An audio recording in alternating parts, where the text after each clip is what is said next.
Dava. Oh, Mas Dava ini alasan memilih berlibur di kota tua kenapa Bang? Sebenarnya karena ini pertama kali lebaran di Jakarta, jadi kayak pengen tempat unik aja sih. Dan ya salah satunya hari ini kita ngunjungin kota tua gitu. Ini asli mana sih Mas? Saya asli Padang. Oh. Ini baru pertama Lebaran di Jakarta kenapa Mas? Ah, ya kondisi penerbangan domestik tidak memungkinkan untuk saya pulang ke Padang dan lebih lebih apa? Lebih lebih fleksibel untuk lebaran di Jakarta. Dan ya mungkin pengen nyari suasana baru aja sih. Ini tadi datang sama siapa aja Bang? Saya sama keluarga saya. Berarti keluarga dari Padang yang ke sini apa gitu? Ya, sebenarnya karena kebetulan saya kerja di sini juga sih, jadi lebih mudah untuk mereka ke Jakarta ketimbang saya ke Padang. Karena lebih murah ya tiketnya ya. Ya, bisa dibilang seperti itu. Kalau yang menarik apa Bang di sini? Sebenarnya mungkin yang menarik ya, yang bagi saya sih kayak bisa ngelihat lagi banyak orang gitu, betul rame-rame. Karena kayak belakangan ini ya saya rasa kita kekurangan tempat publik di mana kita bisa ketemu dengan banyak orang. Kadang maksudnya kan jalan beberapa menit tadi aja kayak udah ngobrol sama beberapa orang kayak eh, kayak sapa-sapaan padahal sama sekali nggak kenal gitu. Jadi kayak hal-hal yang bisa bisa membuat kita saling ngobrol, tadi ketemu dengan orang dari Surabaya, dari Kalimantan, jadi kayak ya tempat ini jadi semacam apa ya, mungkin tempat saya bisa ketemu dengan orang-orang dari kota-kota lain karena kan sebenarnya juga pengunjungnya bukan dari Jakarta doang. Kalau pertama kali datang ke Jakarta berapa bulan yang lalu? Bang? Setahun yang lalu sih. Tahun yang lalu. Ini baru Lebaran pertama berarti di Iya, Jakarta. baru. Belum sempat mudik sama sekali berarti. Eh, belum. Karena tiket itu ya Bang. Ya salah satu penyebab utamanya sebenarnya karena jadwal libur saya juga singkat sih. Oh. Saya rasa kayak yang di Jakarta. Oke.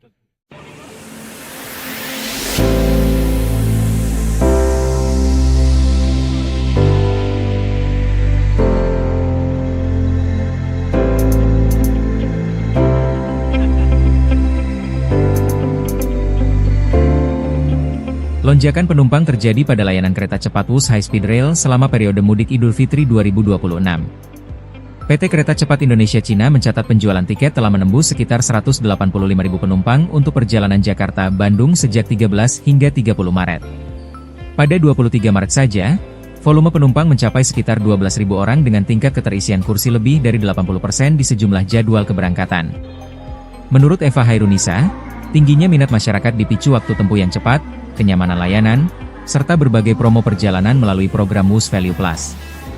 KCIC memproyeksikan jumlah penumpang akan terus meningkat menjelang puncak arus mudik, seiring mobilitas masyarakat yang tinggi untuk pulang kampung maupun berlibur bersama keluarga.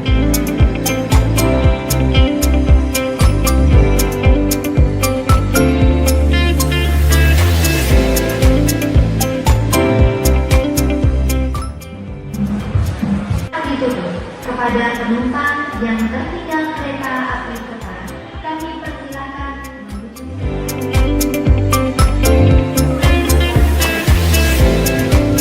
Ya, untuk hari ini tanggal 23 Maret pengguna jasa Wus terus mengalami peningkatan yang cukup signifikan di momen libur lebaran ini. Karena kalau kita melihat untuk hari ini sendiri penjualan tiket cukup padat untuk keberangkatan siang hingga sore hari, okupansinya mencapai lebih dari 80%. Dan kami prediksi untuk hari ini sendiri penumpang akan mencapai lebih dari 20.000 penumpang per harinya. Dan kemudian juga kami mengajak seluruh pengguna jasa Wus yang memanfaatkan ataupun menggunakan Wus di momen libur lebaran ini dapat memanfaatkan tiket Wusnya untuk mendapatkan promo menarik di berbagai destinasi wisata yang sudah bekerja sama dengan KCIC. Karena ada 20 destinasi wisata ataupun penginapan dan juga kuliner di mana ketika penumpang menggunakan tiket Wus itu bisa mendapatkan free entry, diskon ataupun juga promo menarik lainnya. Bisa dicek melalui website resmi KCIC ataupun media informasi resmi KCIC. Dan kemudian sampai dengan hari ini sekitar 185.000 tiket sudah terjual pada momen angkutan lebaran untuk kereta Wus sendiri. Itu mulai dari tanggal 13 Maret sampai dengan penjualan tiket di tanggal 30 Maret. Dan tentunya jumlah ini akan terus bertambah mengingat penjualan tiket masih terus berlangsung. Dan memang untuk kereta WUS sendiri, karakteristiknya peningkatan penumpang yang sangat signifikan itu baru mulai terjadi sejak H1 Lebaran sampai dengan momen liburan berakhir. Kemarin untuk tanggal 22 Maret sendiri juga kita melihat sudah terjadi peningkatan penumpang yang cukup signifikan, di mana sejumlah kereta-kereta yang berangkat dari stasiun Halim menuju Bandung itu memiliki okupansi lebih dari 90%. Peluncuran rudal Iran jarak jauh dilakukan pertama kalinya oleh militer Iran dengan jarak tempuh rudal ke pangkalan militer gabungan Amerika Serikat Inggris menempuh 4.000 kilometer.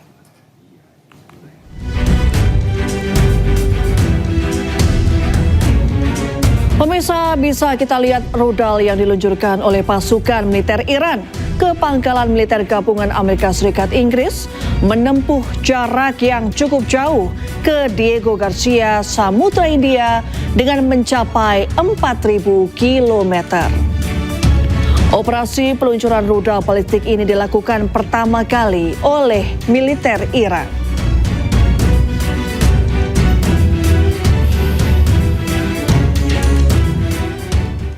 Sementara itu, pemirsa, Perdana Menteri Israel Benjamin Netanyahu kembali muncul ke publik usai Iran mengejarkan serangan ke Israel hingga puluhan orang terluka. Selain itu, ia juga mengomentari soal Iran meluncurkan rudal 4.000 km ke Diego Garcia. Fired an intercontinental ballistic missile on Diego Garcia. That's 4,000 kilometers. I've been warning all the time. They have now the capacity to reach deep into Europe. They already have fired on the European country, Cyprus. They are putting everyone in their sights. And fourth, they're stopping a maritime international route, energy route, and trying to blackmail the entire world. What more proof? Iran melancarkan serangan rudal yang menghantam fasilitas nuklir Israel. Rudal Iran juga menghantam kawasan permukiman dan menyebabkan puluhan orang terluka. Wow. Wow. Wow. Wow. Apa? Wow. Wow. Apa? This is the first time. Wow. That is, I just get, wow.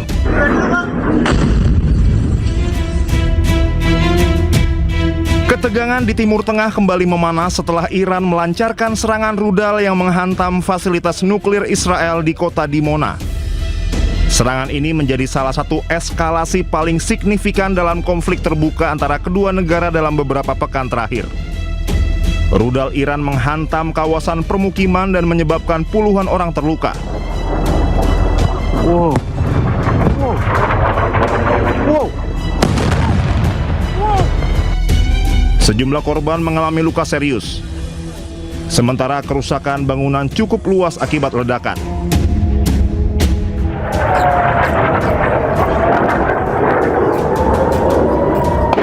Iran menargetkan Dimona sebagai balasan atas serangan Israel terhadap fasilitas nuklir Natanz. Iran tidak hanya menyerang untuk membalas, namun mengirim pesan strategis tidak ada lagi zona aman bagi Israel, bahkan untuk aset paling rahasia sekalipun. Kota Dimona merupakan pusat penelitian dan tulang punggung program nuklir Israel sejak era 1960-an. Serangan Iran di kota Dimona memiliki arti strategis berlapis. Pertama, menunjukkan bahwa Iran mampu menjangkau target bernilai tinggi. Kedua, menguji respon Israel tanpa benar-benar memicu bencana nuklir. Ketiga, mengirim pesan ke dunia bahwa keseimbangan kekuatan di kawasan mulai bergeser. Sementara 8 orang tewas dan puluhan orang terluka akibat serangan rudal Iran di Arad, Israel Selatan. Serangan tersebut menegaskan superioritas rudal Iran dalam perang melawan Israel dan Amerika Serikat.